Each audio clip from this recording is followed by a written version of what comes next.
Nad Podsadkom sa od začiatku tohto kalendárneho roka rozhorelo už 8-krát. Požiar zo 7. marca bol však najhorší. Ako prví boli na mieste hasiči zo Starej Ľubovne, ktorí na pomoc privolali aj kolegov z Ľubotína. Taktiež boli povolané miestne dobrovoľné hasičské zbory obcí, a to Stará Ľubovňa, Nová Ľubovňa, Plaveč a Údol. Taktiež bola prizvaná mestská polícia a taktiež príslušníci Policajného zboru Slovenskej republiky. Hasičom prácu komplikovalo nielen veľké sucho, pre ktoré sa oheň rýchlo šíril na kríky a stromy, ale aj malé deti, ktoré sa po zhorenisku pohybovali. Dochádzalo k napadaniu našich príslušníkov deťmi z miestnej rómskej osady, ktoré hádzali kamene po našich príslušníkov. Deti pobehovali po požiarovisku. Mohlo dôjsť poškodeniu ich zdravia, čiže jednak nejakých popálenín, jednak poškodeniu dýchacích ciest a mohlo dôjsť aj k tomu, že mohla ich zraziť naša technika. Vieme, o koho ide, aspoň takto to bolo prezentované. Určite by som aj Rómov z Podsadku nehádzal všetkých do jedného vreca.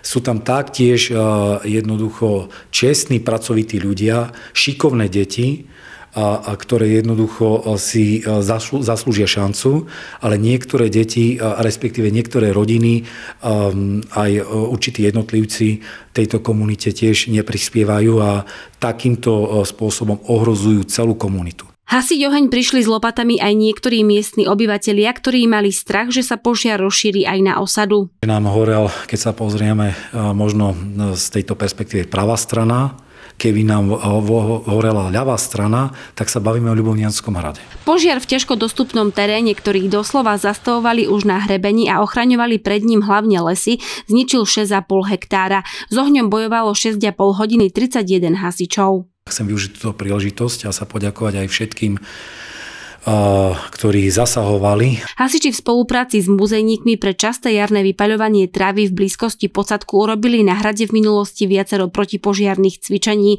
Opatrenia sa však chystajú rozšíriť. Zabezpečiť výrub drevín, ktoré sa tam nachádzajú, a taktiež vyčistenie kríkov. Aby sme združili a spojili sily, aby sme tento hrad ochránili, lebo je to naozaj každoročná záležitosť. Vypaľovanie trávy je zakázané. Fyzickým osobám hrozí pri porušení pokuta do výšky 331 eur, právnickým až 16 596 eur.